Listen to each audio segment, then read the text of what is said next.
মুখ্যমন্ত্রী ও চাকরিহারাদের যে বৈঠক তাতে কি জট খুলবে প্রশ্ন যেমন একদিকে উঠছে, অন্যদিকে আপনাদেরকে জানিয়ে রাখে যে বিকাশ ভবনের ভেতরে ঢোকা নিয়ে ইতিমধ্যেই জটিলতা তৈরি হয়েছে। 12 জনকে নিয়ে বৈঠক চায় চাকরিহারা শিক্ষকরা, অন্যদিকে 8 জনকে নিয়ে বৈঠকের অনুমতি সরকারের। আমাদের যোগ্য চাকরিহারা এত একটা মাস, মানে সবাই তো চাইবে একটু সংখ্যাটা বেশি থাকুক, সবাই মিলে আলোচনাটা করুক, এমনকি ওপেন মিটিং হোক, সবারই একটা আশা আছে। প্লিজ আমরা যাই, আমরা উপরে 8 জন যাই, আমরা কথা বলি, আমরা 8 জন যাই। ঠিক আছে, দেখি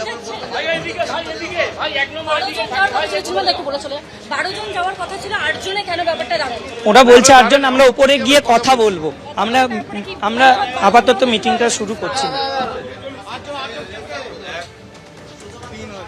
সরাসরি আমাদের প্রতিনিধি ঐশী মুখোপাধ্যায় আমাদের সঙ্গে রয়েছে। ঐশী, 8 জনকে নিয়ে বৈঠকের অনুমতি সরকার এবং আমরা দেখলাম 8 জন চাকরিহারা তারা ভেতরে ঢুকলেন। দেখো স্বর্ণালী, ওপর থেকে জানানো হয়েছে যে 8 জনকে ভিতরে পারমিশন দেওয়া হয়েছে বৈঠকের জন্য, কিন্তু তারা জানালেন 8 জনের প্রতিনিধি দল ভিতরে প্রবেশ করছে। 12 জন না গেলে তারা বৈঠক শুরু করবেন না। শুধুমাত্র শিক্ষকরা নয়, শিক্ষাকর্মীরাও রয়েছেন, অশিক্ষক কর্মী, শিক্ষক প্রত্যেকের সঙ্গে বৈঠক করতে হবে। তাই 8 জনের প্রতিনিধি দল উপরে যাচ্ছে। সেখানে গিয়ে তারা এই বক্তব্য রাখবেন যে তাদের প্রত্যেক প্রতিনিধিকে ভিতরে অংশগ্রহণ করতে দিতে হবে এই বৈঠকে, এবং তারপরেই কিন্তু তারা বৈঠক শুরু করবেন, এমনটাই তারা জানিয়ে গেলেন। এবং ইতিমধ্যেই 8 জন ভিতরে প্রবেশ করছে, তারা উপরে যাবেন এবং তারপরে তাদের যে বক্তব্য, প্রথম বক্তব্য যে তাদের যে 12 জনের প্রতিনিধি দল তারা নির্বাচিত করে এনেছেন সেই প্রতিনিধি দল ভিতরে প্রবেশ করতে দিতে হবে, কারণ না হলে তাদের যে সমস্ত বক্তব্যগুলো রয়েছে সেগুলো তারা পেশ করতে পারবেন না। এবং সেই বক্তব্য পেশ করার জন্যই কিন্তু তাদের অশিক্ষক কর্মী, শিক্ষক যারা রয়েছেন তাদের প্রত্যেককে ভিতরে যেতে হবে। সে কারণেই তারা জানাচ্ছেন যে 12 জন ভিতরে প্রবেশ করতে হবে এবং 12 জন ভিতরে প্রবেশ করতে না দিলে তারা বৈঠক শুরু করবেন না। যদিও বা মন্ত্রিসভা থেকে অর্থাৎ মন্ত্রীর সঙ্গে যে বৈঠক, সেই বৈঠকের সময় নির্ধারিত হয়েছিল 3টে, সেখান থেকে সময় বেড়ে গিয়েছে। তাই বারংবার ওপর থেকে বলা হচ্ছিল, পুলিশ আধিকারিকরা এসে বলছিলেন যে আপনাদের সময় কিন্তু পেরিয়ে যাচ্ছে, তাই যত দ্রুত সম্ভব আপনাদের যে বৈঠকের যারা যাবেন তাদের তালিকা প্রস্তুত করে আমাদেরকে তাড়াতাড়ি দিন।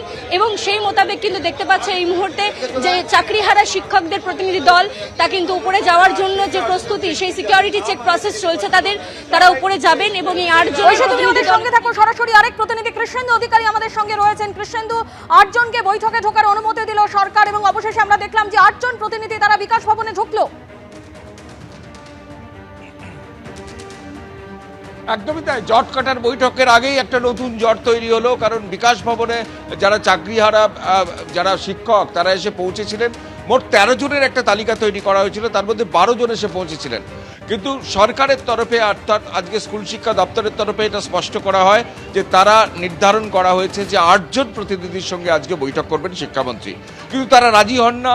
এবং সেই নিয়ে রীতিমতো বিকাশ ভবনের নিচে, আমরা যেখানে দাঁড়িয়ে আছি 5th ফ্লোরে, এই যে ভিআইপি লেফট, সেখান থেকেই তারা আসবেন, নিচ থেকে আসবেন, যে কোনো মুহূর্তে আসবেন। তাদের সিকিউরিটি দেখা হচ্ছে এবং তাদের ব্যাগ নিচে রাখা হচ্ছে, সব কিছু ব্যবস্থা করে তারপরে এখানে আসবেন। কিন্তু জট কাটার আগে আরেকটা নতুন জট, যেটা বলছিলাম যে তারা চাইছিলেন 10-12 আমাদের সঙ্গে থাকো। আমাদের মধ্যে অশিক্ষক কর্মী আছে, শিক্ষক কর্মী না।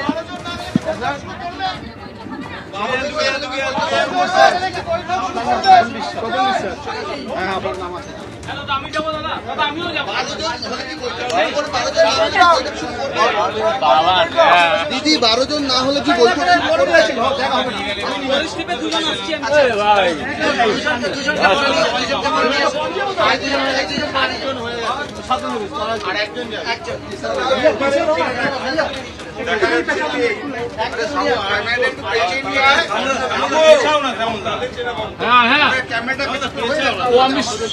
আমি শুনতেই পাচ্ছি না দাদা,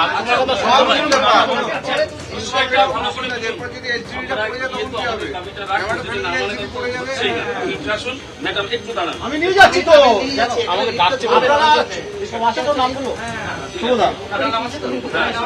সেই লিস্টটা কই, আমাদের লিস্টে যেটা করে। ওকে দাদু কাকু, আমরাই তো নামগুলো পরপর বলুন না, এটা হাত তুলে দেখালে হয়ে যাবে। নামগুলো বলুন না পরপর।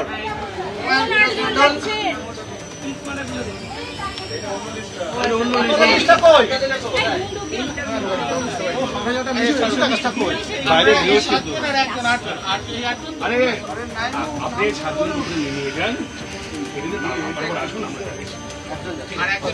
আমি নিয়ে যাচ্ছি স্যার, আমি নিয়ে যাচ্ছি। বন্ধ করে দিন।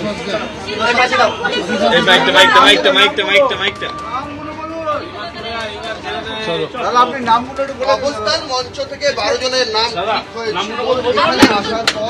ঠিক হয়েছে এখানে আসার পর আপনি সাইডে থাকেন না।